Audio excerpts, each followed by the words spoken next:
Hello student, आज life science teaching method में BEd part 1 part 2 के लिए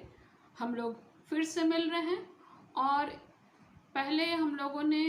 बहुत सारे लाइफ साइंस विषय में बहुत सारे टॉपिकों पे विचार विमर्श किया है। तो आज हम लोग डिस्कस करेंगे approaches and methods of teaching life science. जीव विज्ञान शिक्षण के मेथड और अप्रोच के बारे में, शिक्षण विधि और किस तरह से पढ़ाया जाए, इन विधियों को किस तरह से उपयोग में लाया जाए, इसके बारे में हम लोग देखेंगे। जब हम लोग सिलेबस में देखते हैं तो बहुत सारे मेथड्स के बारे में बताया हुआ रहता है, जैसे कि inquiry method, problem solving method, lecture cum demonstration method, laboratory method, project method, assignment method, team teaching method और वर्कशॉप मेथड। आज हम लोग इन सभी मेथड के बारे में थोड़े थोड़े रूप में चर्चा करेंगे कि ये सारे मेथड क्या हैं, कैसे इसको टीचर क्लासरूम में उपयोग करेगा, और जब वो उपयोग करता है तो इसके किन किन बातों को वो उपयोग करते समय ध्यान में रखे, और उपयोग करने के बाद किस तरह से ये छात्रों को लाभकारी सिद्ध होता है, फायदेमंद सिद्ध होता है। तो approaches and method of teaching life science में सबसे पहले हम लोग लेक्चर कम डेमोन्स्ट्रेशन मेथड के बारे में देखेंगे। लेक्चर कम डेमोन्स्ट्रेशन मेथड, यहाँ दो शब्दों को बताया गया है। पहला है लेक्चर और दूसरा है डेमोन्स्ट्रेशन। लेक्चर जिसका अर्थ होता है व्याख्यान देना या फिर भाषण देना, और डेमोन्स्ट्रेशन मतलब प्रदर्शन करना। जीव विज्ञान शिक्षण में शिक्षक जब पढ़ाता है तो जाहिर सी बात है कि वो अपनी बातों को, टॉपिक की बातों को सिखाने और समझाने के लिए वो भाषण देता है, लेक्चर देता है, और साथ ही साथ उसको एक दर्शन के रूप में बच्चों के सामने एक दृश्य रूप में प्रदर्शन भी करते जाता है, या फिर कह सकते हैं प्रयोग करके या किसी वस्तु को दिखा करके वो अपनी बातों को बताते जाता है, क्लियर करते जाता है। तो इस तरह के शिक्षण को लेक्चर कम डेमोन्स्ट्रेशन शिक्षण कहते हैं, विधि कहते हैं। यहाँ पे जब शिक्षक पढ़ा रहा हो तो वो अपने टॉपिक को लेकर के वो भाषण के द्वारा या बोलने के द्वारा, शब्दों के द्वारा उस बात को छात्रों के सामने रखता है, और छात्रों के सामने रखने के समय वो हर उन पहलुओं को ध्यान में रखता है कि वो किस प्रकार से छात्रों को उन लिखे गए बात या टॉपिक या फिर शिक्षक के पास जितने भी ज्ञान हैं वो सारे ज्ञान को बच्चों को देते चले, और इसके लिए वो शब्दों के द्वारा वो अपनी बात को या अपने ज्ञान को बच्चों के सामने रखता जाता है। ज़रूरत पड़ने पे वो उस विषय के बारे में या उस टॉपिक के बारे में धीरे धीरे करके बताते जाता है, और जहाँ ज़रूरत हो, जहाँ उसे लगे कि वो उस विषय के बारे में बच्चों को विस्तार पूर्वक बताने के लिए कुछ चीज़ों का इस्तेमाल करे। जैसे अगर वो शिक्षक फूल पढ़ा रहा है, फूल के बारे में बता रहा है, तो अगर उसे लगे कि बच्चों को फूल दिखा करके बताया जा सकता है उचित तरीके से, और बच्चे उस बात को बहुत ही अच्छे तरीके से सीखेंगे या समझेंगे, तो इस बात को बताने के लिए शिक्षक प्रदर्शन का प्रयोग करेंगे या किसी वस्तु को दिखाएंगे। अगर शिक्षक उन्हीं वस्तुओं को दिखाता है जब शिक्षक को लगे कि वो वस्तु को दिखाने से उनके सामने जो जिस टॉपिक की वो चर्चा कर रहा है वो टॉपिक छात्रों के सामने दिखाने से छात्रों को अच्छा प्रभाव पड़ेगा, छात्र उस विषय के बारे में अच्छे से जान पाएंगे। तो यहाँ पे शिक्षक प्रदर्शन का उपयोग करता है। अगर हम लोग देखेंगे तो विज्ञान शिक्षक को पढ़ाते समय प्रदर्शन करना अनिवार्य रहता है, यह जरूरी समझा जाता है, इसीलिए प्रदर्शन किया जाता है। प्रदर्शन विधि या लेक्चर भाषण के साथ प्रदर्शन विधि जब प्रदर्शित करते हैं किसी भी वस्तु को तो उसको प्रदर्शित करना कहते हैं। यहाँ पे शिक्षक को, जीव विज्ञान के शिक्षक को व्याख्यान के साथ प्रदर्शन या फिर प्रदर्शन विधि के साथ व्याख्या देना या भाषण देना इसलिए ज़रूरी हो जाता है क्योंकि विज्ञान के विषय में जब शिक्षक केवल भाषण का उपयोग करके पढ़ाता है तो बच्चे बहुत सारी बातों को, बहुत सारे कॉन्सेप्ट को इजीली एक्सेप्ट नहीं कर पाते हैं। लेकिन जब शिक्षक प्रदर्शन के द्वारा और साथ ही साथ प्रदर्शन के साथ ही साथ अपने भाषण के द्वारा दिए गए टॉपिक को बड़े ही अच्छे से क्लियर रूप में बताते जाता है तो बच्चे उसे बहुत ही आसानी से सीख पाते हैं, या कह सकते हैं कि इस तरह से बच्चे किसी भी पाठ को बहुत ही आसानी से याद कर पाते हैं, आगे के लिए ध्यान में रखते हैं, याद रखते हैं और उसको पुनरावृत्ति या रिपीटेशन करने में भी आसानी होता है। जब भी शिक्षक उपकरण का उपयोग कर रहे हैं या किसी इंस्ट्रूमेंट का उपयोग कर रहे हैं, प्रदर्शन विधि का उपयोग कर रहे हैं व्याख्यान देते समय, तो शिक्षक को चाहिए कि वो इसे बताते समय वो कोशिश करे कि वो जब भी बता रहा हो तो वो अपने से या स्वयं से उस प्रदर्शन को दिखाएं, चाहे वो किसी भी महंगे वस्तु की हो चाहे वो सस्ते वस्तु की हो, प्रदर्शन कर रहा हो, शिक्षक खुद से प्रदर्शन करे। जब भी कोई इंस्ट्रूमेंट बहुत ही ज़्यादा सेंसिटिव हो, जैसे माइक्रोस्कोप है, चाहे वो लेंस है, डिजिटल माइक्रोस्कोप है या फिर अन्य इंस्ट्रूमेंट है जैसे म्यूज़ियम स्पेसिमेन है, ये ऐसे वस्तु हैं जो कि बच्चों के लिए अत्यधिक सेंसिटिव हैं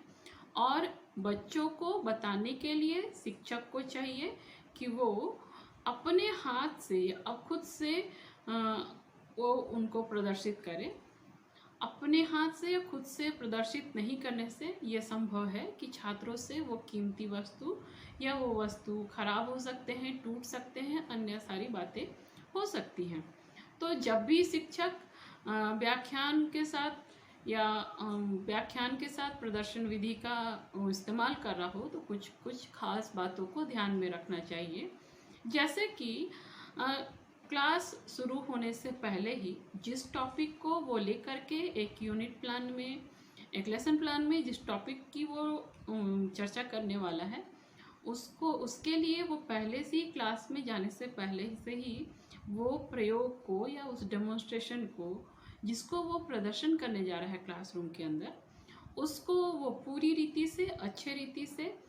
खुद से अकेले में वो उसको खुद से प्रयोग करके देख ले कि कहीं किसी भी तरह का समस्या तो नहीं उत्पन्न हो रहा है। अगर कोई मशीन है तो कहीं बीच में अटक तो नहीं रहा है। कहने का अर्थ है कि वो पूरी तरह से सक्सेस होगा या नहीं होगा, इसका वेरिफिकेशन क्लास में जाने से पहले ही टीचर कर ले और क्लास में उसके बाद क्लास में जा कर के उसको इस्तेमाल करे, तभी जा कर के वो प्रयोग या वो प्रदर्शन शिक्षक के लिए क्लास के अंदर सफल सिद्ध होगा। दूसरी बात है कि जब भी पढ़ा रहा हो कोई भी टॉपिक को एक शिक्षक, तो प्रदर्शन करने के लिए उसके उद्देश्यों को स्पष्ट कर ले। मान लिया अगर शिक्षक फूल के विभिन्न भागों को बताने के लिए जा रहा है और उसने प्रदर्शन के लिए सामग्री ली है और सामग्री लेने के बाद उसका इस्तेमाल किस तरह से होगा और इसका फ़ायदा किस तरह से बच्चों को होगा, यह निर्णय पहले ही शिक्षक को कर लेना चाहिए। इस निर्णय के साथ ही बच्चे जो हैं उन विषयों के बारे में, उस टॉपिक के बारे में जो शिक्षक प्रदर्शन के दौरान या व्याख्यान करते हुए जो प्रदर्शन दिखा रहा है, उसमें स्टूडेंट बहुत ही अच्छे तरीके से या इंटरेस्टेड तरीके से विषय को देखेंगे और जानेंगे और समझेंगे। तीसरी बात यह है कि जितना भी संभव हो सके प्रदर्शन के लिए उन इंस्ट्रूमेंट का उपयोग किया जाए जो कि ईजिली अंडरस्टेबल हो बच्चों के लिए। जैसे कि अगर फूल है तो फूल के एक साधारण फूल जो बच्चों के लिए सामान्यतः ईजिली उपलब्ध हो, इस तरह के फूलों का प्रयोग बच्चे करें जिससे कि वो अच्छे तरीके से सीख जाए, अच्छे तरीके से बातों को जान जाए। ऐसे फूलों का प्रयोग करना चाहिए शिक्षक को जब भी व्याख्यान के साथ प्रदर्शन विधि का उपयोग कर रहा हो तो ऐसा करना चाहिए कि जिस जगह में वो प्रयोग कर रहा है या फिर जिस समाज में वो उसको प्रयोग कर रहा हो वो हर बच्चों के लिए सूटेबल हो। और इससे कोशिश शिक्षक को करना चाहिए कि सारे स्टूडेंट इस प्रदर्शन में सम्मिलित हो, या फिर कह सकते हैं कि स्टूडेंट्स के भी सहयोग को प्राप्त करने की कोशिश करनी चाहिए। इससे ये बात होगी कि बच्चों में इंटरेस्ट जागृत होगी, उनमें उत्सुकता होगी और इसके दौरान बच्चे शांत भी रहेंगे क्लास में, क्योंकि उन्हें काम करने का पूरा मौका दिया जा रहा है। इस व्याख्यान के साथ में जब प्रदर्शन विधि का प्रयोग किया जाता है तो इसमें बहुत सारे फायदे होते हैं। जैसे जब ये चलाया जा रहा है, इस विधि का उपयोग किया जाता है तो बहुत ही कम व्यवस्था में या बहुत कम साधन में या कम खर्च में इसका प्रदर्शन या इसका उपयोग किया जा सकता है। टीचर उपयोग कर सकता है अपने प्रदर्शन के द्वारा बहुत कम खर्च में बच्चों के सामने अच्छी बातों को रख सकता है। दूसरी बात है कि प्रयोग के साथ साथ बातचीत और व्याख्या या फिर भाषण होता रहता है और होते रहने के कारण से बच्चों के सामने जो कठिनाइयाँ आती रहती हैं वो आपस में बात विचार से वो सॉल्व होते रहते हैं। तीसरी बात ये है कि जब व्याख्यान के साथ भाषण के साथ ये चलते रहता है कि भाषण हो रहा है और भाषण के साथ साथ में प्रदर्शन हो रहा है तो बच्चे इंटरेस्ट लेते हैं उस विषय में, उस विषय को जानने की कोशिश करते हैं, उस विषय को समझने की कोशिश करते हैं और इस विषय को जानने और समझने के साथ साथ ये बात आती है कि किस तरह से वो ज़्यादा फ्रूटफुल साबित हो और बच्चे उसमें इंटरेस्ट लेने लगते हैं, अटेंटिव रहते हैं क्लास में और बहुत खुश मन से, बहुत ही अटेंटिव पोजीशन से विषय को सीखते हैं। यहाँ पे व्याख्यान के साथ साथ अगर केवल व्याख्यान दिया जा रहा है तो बच्चे उदासीन होकर के सुनेंगे, लेकिन व्याख्यान के साथ साथ जब प्रदर्शन किया जाता है या प्रयोग करके दिखाया जाता है तो काफ़ी कम समय में शिक्षक बहुत सारी बातों को बता पाते हैं, बहुत सारी बातों को दिखला पाते हैं, बहुत सारी बातों को समझा पाते हैं। और ये जब भी शिक्षक भाषण के साथ साथ या व्याख्यान के साथ साथ प्रदर्शन विधि का उपयोग करता है तो इसमें फ़ायदा दूसरी बात ये होती है कि क्लास में उपस्थित हर बच्चों के लिए, हर तरह के बच्चों के लिए, चाहे वो तीव्र बुद्धि वाले बच्चे हों, मध्यम बुद्धि वाले बच्चे हों या सामान्य बच्चे हों या फिर डल बच्चे हों, सभी के लिए ये विधि जो है वो बहुत ही ज़्यादा कारगर सिद्ध होता है। अगली बात यह है कि यहाँ पे जब भी कक्षा में व्याख्यान के साथ प्रदर्शन, लेक्चर मेथड के साथ डेमोन्स्ट्रेशन मेथड का उपयोग किया जाता है, तब इसमें बहुत ही अच्छे तरीके से, समान तरीके से सभी बच्चों को एक साथ पढ़ाया जा सकता है। इस तरह से शिक्षक के ऊपर ये दोष नहीं लगता है कि वो किसी खास स्टूडेंट को खास तरीके से पढ़ाता है और किसी खास स्टूडेंट को खास तरीके से नहीं पढ़ाता है। अगली बात यह है कि यह जो विधि है, लेक्चर कम डेमोन्स्ट्रेशन विधि जो है, वो वैज्ञानिक विधि है पूर्ण रीति से। यहाँ पे टीचर जो है क्वेश्चन आंसर का भी उपयोग करता है, एक्टिविटी का भी उपयोग करता है, लेक्चर का भी उपयोग करता है, डेमोन्स्ट्रेशन का भी उपयोग करता है। और ये एक तरह से देखें, ये विधि पूरी तरह से चाइल्ड सेंटर्ड विधि है। इस विधि में दोष भी है, प्रदर्शन विधि में दोष भी है कि यहाँ पे जो छात्र व्यक्तिगत प्रयोग करने की जो कुशलता है, बच्चे को खुद से प्रयोग करने का अवसर नहीं मिलता है और सारा कुछ टीचर करता है, जिसके कारण क्या होता है कि बच्चे बहुत सारी बातों को नहीं जान पाते हैं। दूसरी बात है, अध्यापक पढ़ाते समय या प्रदर्शन करते समय पूरी क्लास को एक साथ में, पूरे क्लास को ध्यान नहीं दे पाता है। और इससे क्या होता है कि जितने प्रतिभाशाली बच्चे हैं वो ऐसा अनुभव करते हैं कि उनके लिए पढ़ाने जा रहा है, उन बच्चों के लिए पढ़ाया जा रहा है जो बच्चे को जानने में कठिनाई मिलती है, वो लोग के लिए ही खास तौर पे बताया जा रहा होता है। तीसरी बात ये है कि जब भी शिक्षक पढ़ा रहा हो, दिखा रहा है, प्रेजेंटेशन कर रहा है, तो यहाँ पे प्रेजेंटेशन करने के दौरान इस बात को ध्यान में दिया जाता है या ध्यान में रख करके बातों को बताया जाता है कि जब भी बताया जा रहा हो, केवल विषय का ही ज्ञान देना होता है बच्चों को, और इससे प्रयोग करने के लिए, उपकरणों को छूने के लिए और उस यंत्र का इस्तेमाल करने को नहीं दिया जाता है। इसीलिए बच्चों में उस विषय से संबंधित कौशल का उपयोग या विषय से संबंधित कौशल प्रदर्शित नहीं हो पाती है। नेक्स्ट ये है कि यहाँ पे जब टीचर पढ़ा रहा होता है लेक्चर कम डेमोन्स्ट्रेशन से, तो बहुत बार स्टूडेंट अपने सारे इंद्रियों का एक साथ देखना, एक साथ सुनना, एक साथ बोलना, एक साथ समझना, ये सारी बातों का उपयोग नहीं कर पाते हैं, बहुत सारी बातों का, और बहुत सारी चीज़ों को वो नहीं जान पाते हैं। देखिए, अगर हम लोग इस प्रकार से देख पा सकते हैं, अगर बच्चे को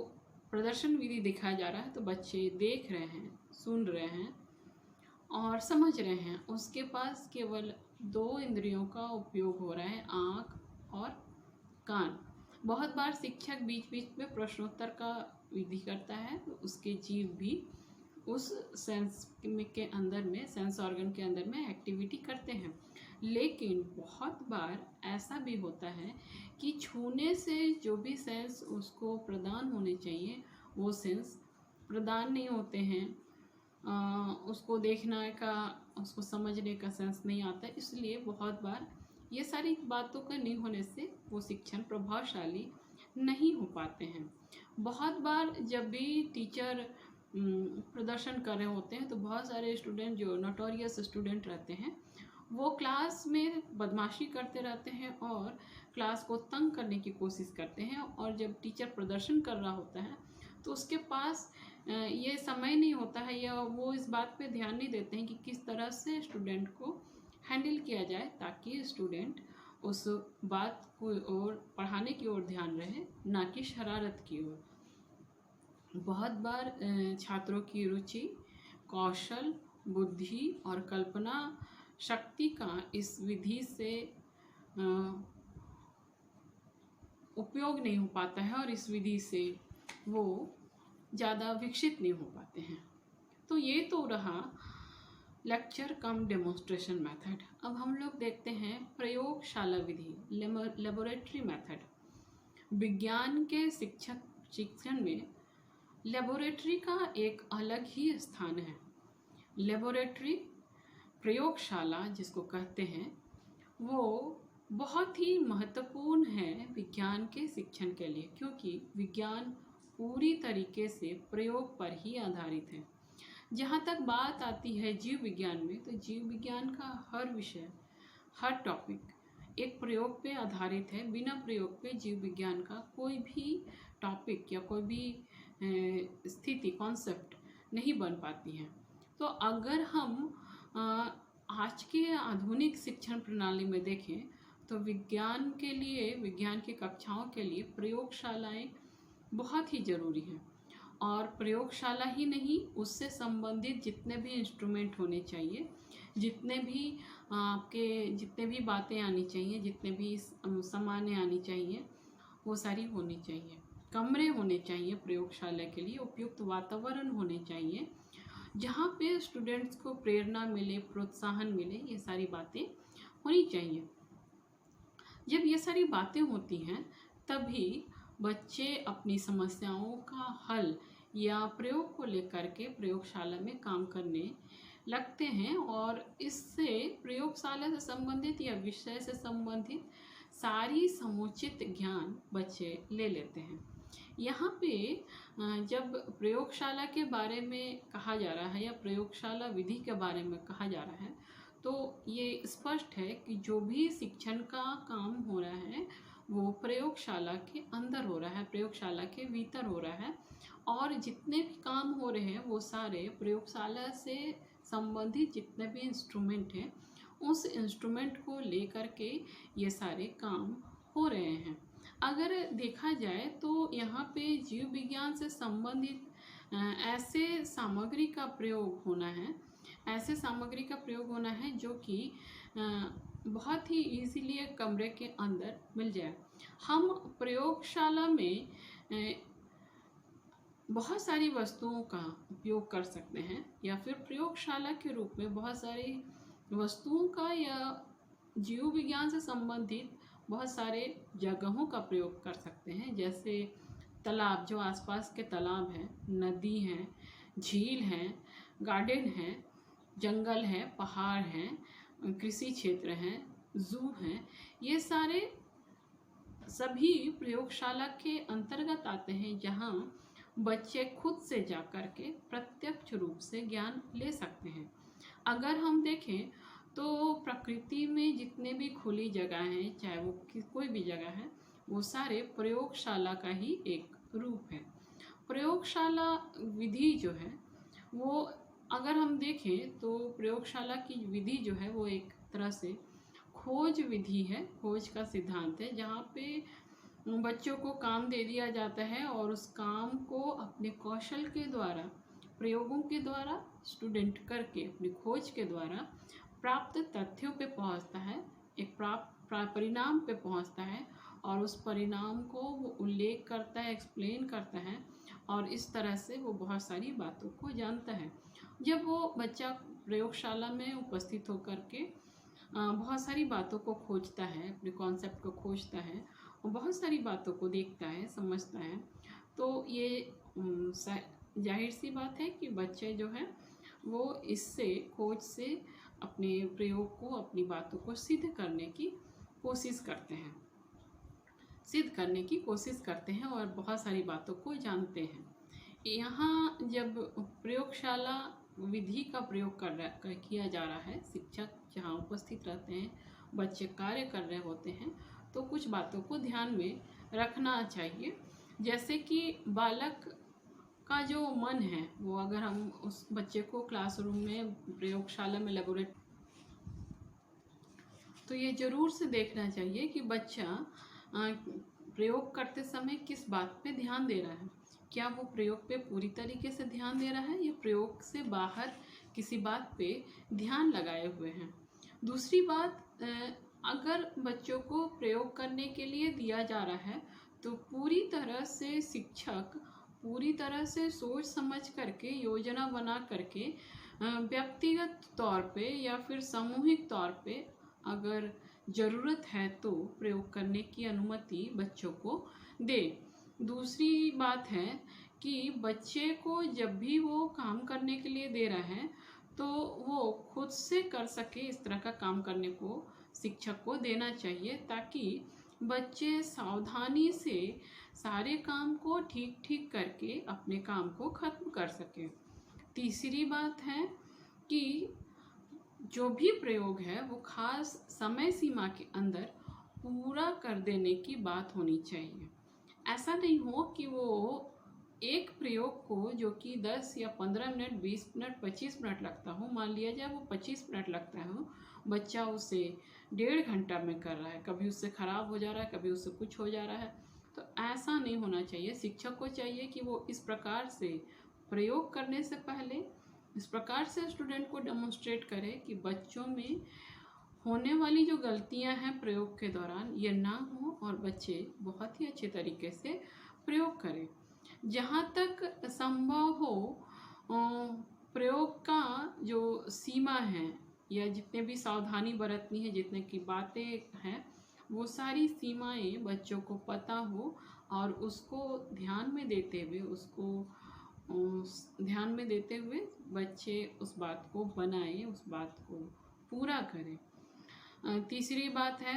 कि जहाँ तक संभव हो शिक्षक को चाहिए कि उन सारे इंस्ट्रूमेंट का प्रयोग करें जो कि सस्ते हों और आसानी से काम करने वाला प्रयोग हो, और दैनिक जीवन से संबंधित प्रयोग हो। और ऐसे काम करने चाहिए कि प्रयोगशाला में प्रयोग करते समय उससे संबंधित जितने भी आंकड़े हैं, गणितीय रूप में आने वाले आंकड़े हैं, वो उत्पादन हो, वो आए और बच्चे उसको अच्छे तरीके से एक्सप्लेन कर सकें। ये सारी बातों के होने के बाद हम लोग ये देखते हैं कि प्रयोगशाला विधि में क्या विशेषताएं हैं। इसकी विशेषताएं जो हैं वो प्रयोगशाला में विद्यार्थियों के सामने में जितने भी समस्याएं उनके अपने सीखने वाले टॉपिक से हैं, प्रयोगशाला में काम करके बच्चे अपने समस्याओं का समाधान करना सीख जाए। दूसरी बात है कि बच्चे जो हैं वो जो विज्ञान से संबंधित वैज्ञानिक स्थान है, प्रयोगशाला उसको पूरा करने में या बच्चों को विज्ञान के बारे में जानने में फिर हम आगे देखते हैं कि जब प्रयोगशाला में बच्चे काम कर रहे होते हैं तो उनमें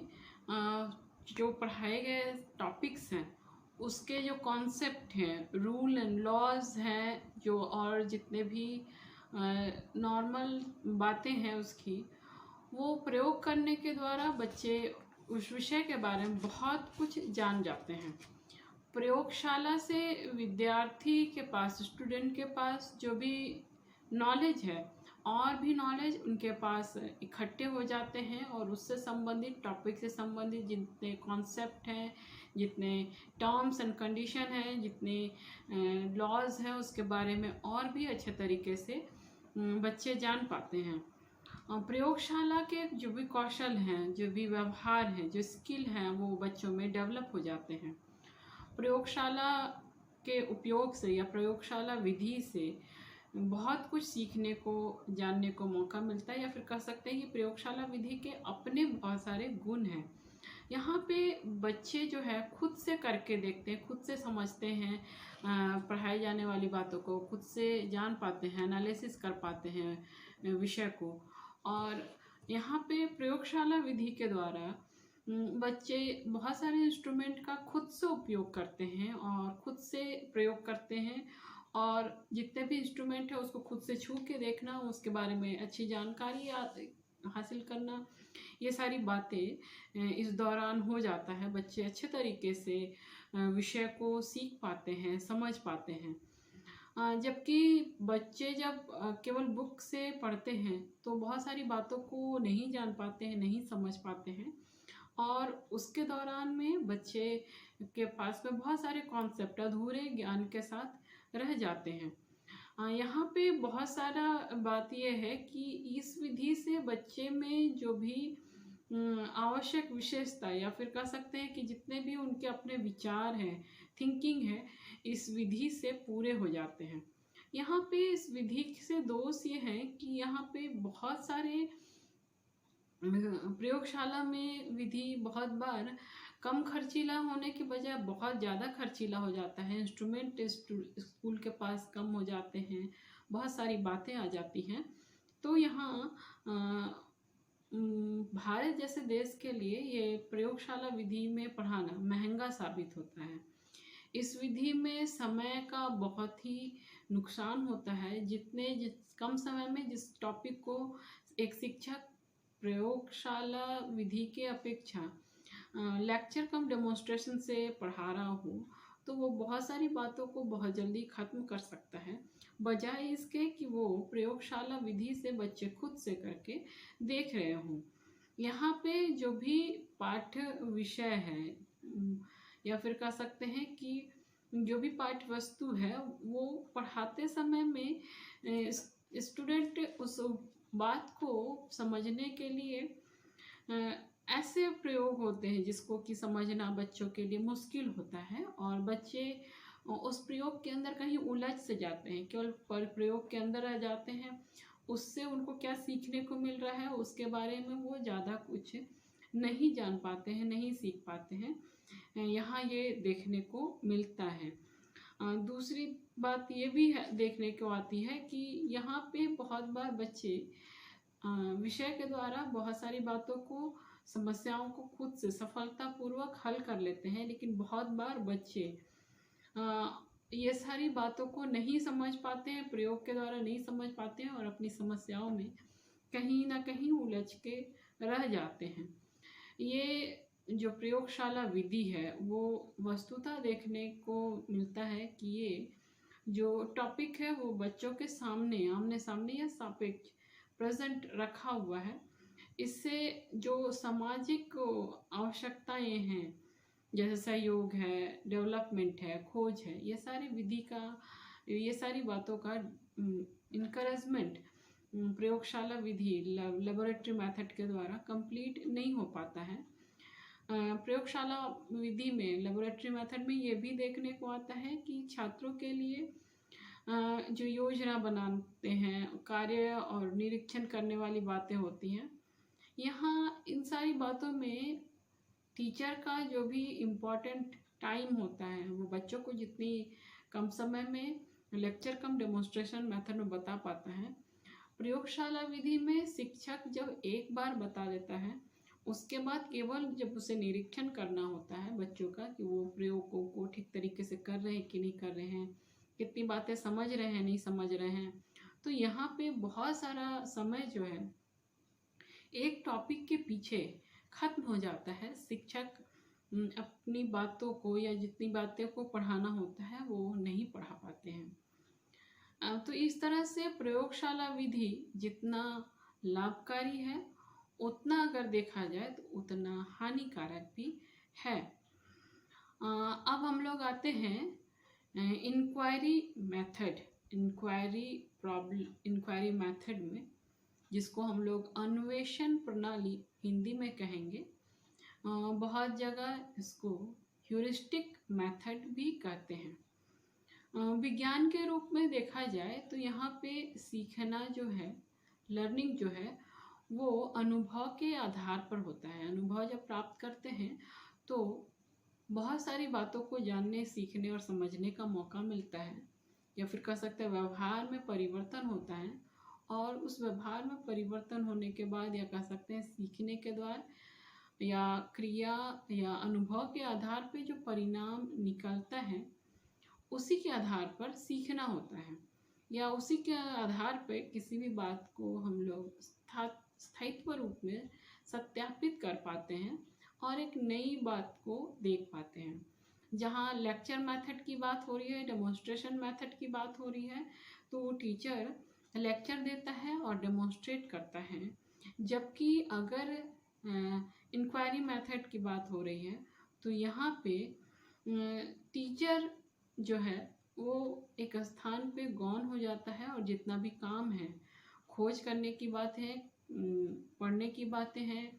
प्रयोग की बातें हैं, वो सारा काम टीचर के बजाय स्टूडेंट करता है। यहाँ पे टीचर का काम इतना होता है कि वो विषयों से संबंधित बातों को मौखिक रूप में या लेक्चर के रूप में दे देता है, और लेक्चर देने के साथ साथ में वो उस विषय के वैज्ञानिक तथ्यों को भी परिचित करा देता है कि क्या है क्या नहीं है। और इसके द्वारा जितने भी बातें हैं वो वैज्ञानिक रूप में सक्रिय रूप में रह करके, विज्ञान में सक्रिय रूप में रह करके देखने वाली बातें आती हैं। यहाँ ये जो खोज की विधि है, इंक्वायरी मेथड है, इसको सबसे पहले लंदन के एक प्रोफेसर हैं आर्मस्ट्रांग ने, जिसने ह्यूरिस्टिक मेथड या फिर खोज प्रणाली, और या फिर कह सकते हैं कि इंक्वायरी मेथड को सबसे पहले लाया। और उनके अनुसार वो ये मानते थे कि अध्यापक ही केवल ज्ञान नहीं दे सकता है, एक टीचर केवल ज्ञान नहीं दे सकता है, जबकि अगर स्टूडेंट खुद से खोज करे, खुद से निरीक्षण करे, खुद से प्रयोग करे, तो उसके आधार पे स्टूडेंट बहुत कुछ सीख जाता है, बहुत सारी बातें समझ जाता है, एक सिद्धांत का खोज करता है, जिसके आधार पे स्टूडेंट बहुत सारी बातों को जान जाता है, समझ जाता है।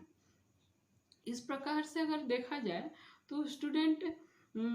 बहुत कुछ इस शिक्षण प्रणाली से या खोज की विधि से बहुत सारे ज्ञानों को समझ जाता है। यहाँ पे टीचर केवल ये काम करता है कि बीच बीच में स्टूडेंट्स को परामर्श देता रहता है, जिससे कि स्वयं भी वो कुछ खास निष्कर्ष में पहुँच जाए। यहाँ पे जो इंक्वायरी मेथड है, यहाँ बच्चों में इसके द्वारा बच्चों में कार्य क्षमताओं को बढ़ाना होता है, संभावनाओं को बढ़ाना होता है, संभावनाओं पर ध्यान देना होता है, जिससे कि बच्चे बहुत सारी बातों को जान जाएं अपनी सेंस ऑर्गन का उपयोग करके, और उस सेंस ऑर्गन का उपयोग करके उसमें लॉजिक लगा के और बहुत सारी बातों को खोज करके ह्यूरिस्टिक मेथड से बातों को जान पाए। यहाँ पे जो इंक्वायरी मेथड है वो छात्र को ये सिखाता है कि वो ठीक ठीक से निरीक्षण कर सके, चिंतन कर सके, बुद्धि का उपयोग कर सके, और बहुत सारे कामों को करके वो आत्मशिक्षण, जिज्ञासा उनमें उत्पन्न हो और उनमें खोज की भावना उत्पन्न हो।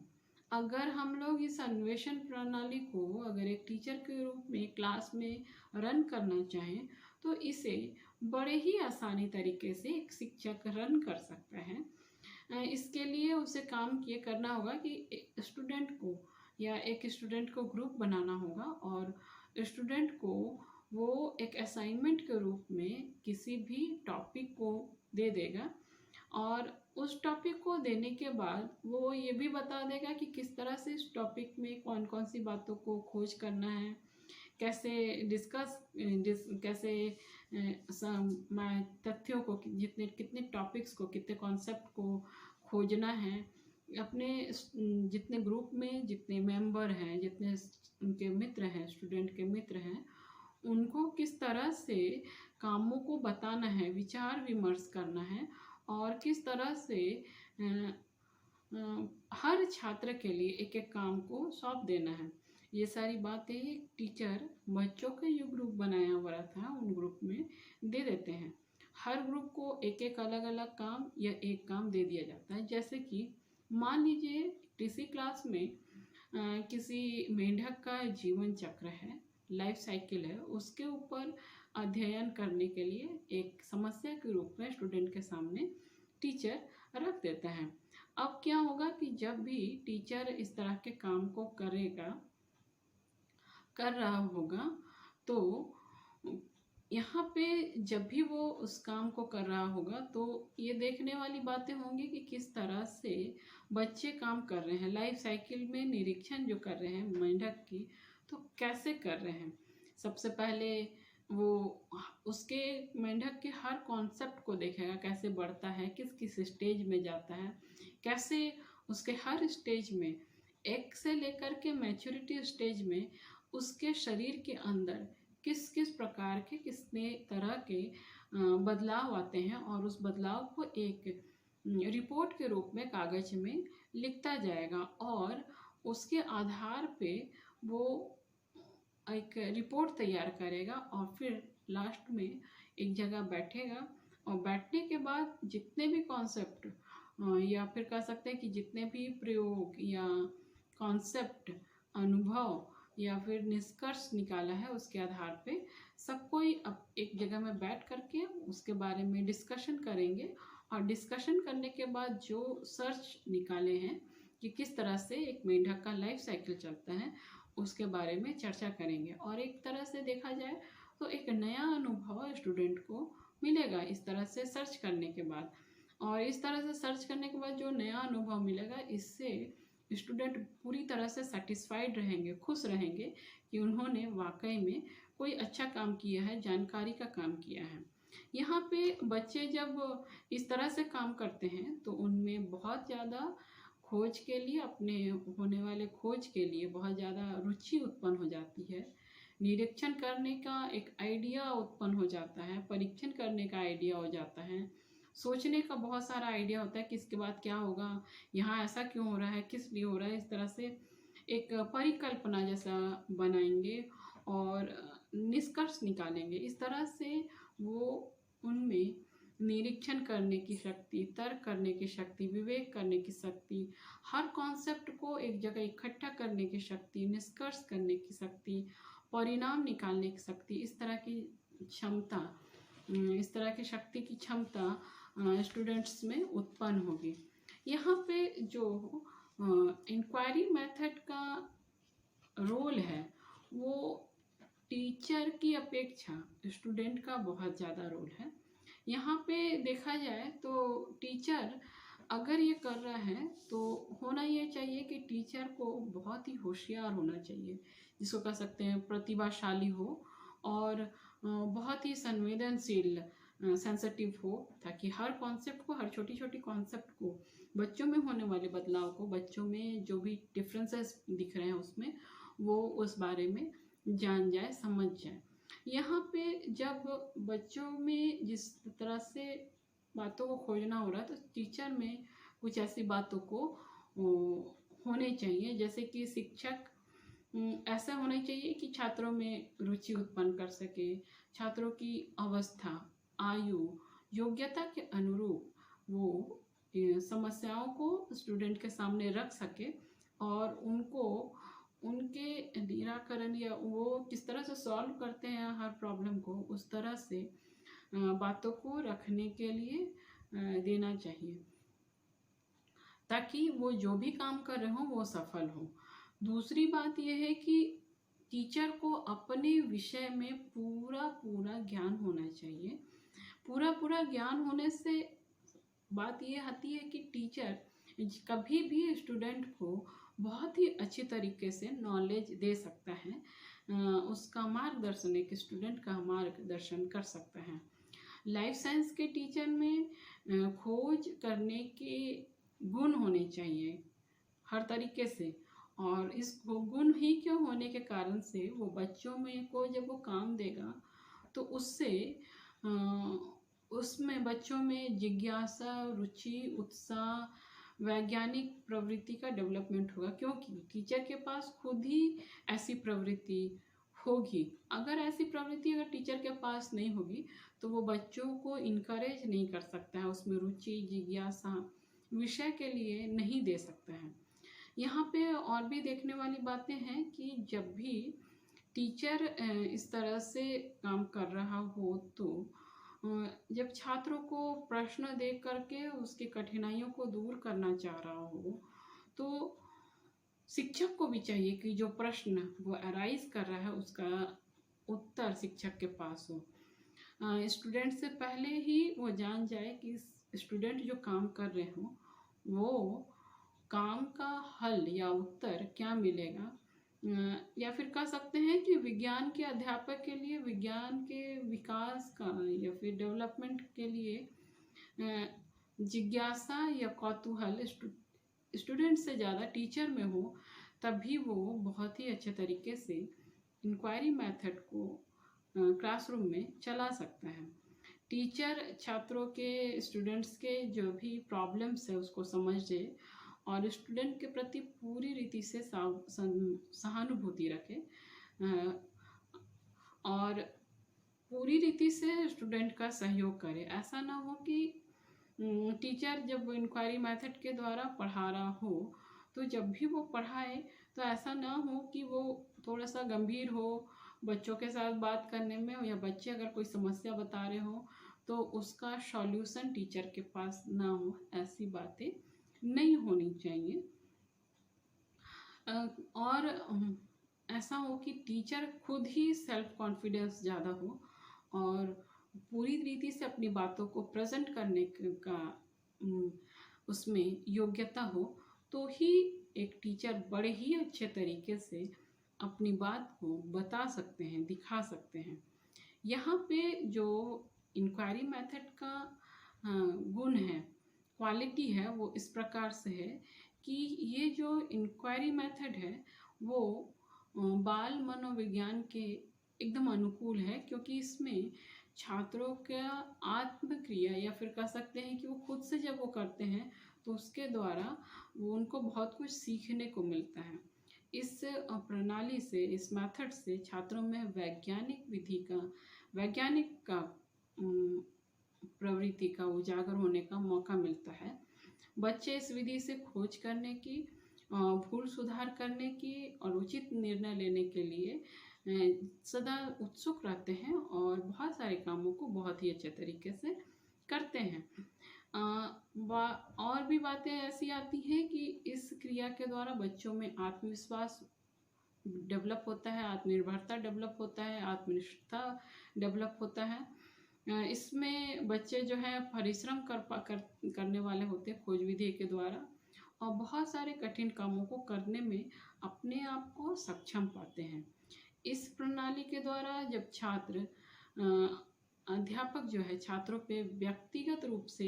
ध्यान देता है, जिससे कि स्टूडेंट और छात्र में बहुत ही अच्छा, आत्मीय रूप से कह सकते हैं कि बहुत अच्छा संबंध बनता है। और यहाँ पे अगर देखा जाए तो गुरु और शिष्य का एक अच्छा रिलेशनशिप डेवलप हो जाता है। यहाँ पे ये भी देखने को मिलता है कि छात्र जो हैं वैज्ञानिक विधि से ज़्यादातर काम करते हैं, और इस वैज्ञानिक विधि से काम करने के दौरान बात ये भी आती है कि जब वो इस तरह से काम कर रहे हों तो स्टूडेंट बहुत ही अच्छे तरीके से, डेवलप तरीके से अपनी बातों को बता पाते हैं और उनमें बहुत ही अच्छा डेवलपमेंट होता है। इस प्रणाली में दोष भी है। ये प्रणाली बहुत बुरी तरह से समय का दुरुपयोग हो जाता है, व्यवस्था का दुरुपयोग हो जाता है, व्यय बहुत ज़्यादा हो जाता है, और भारत जैसे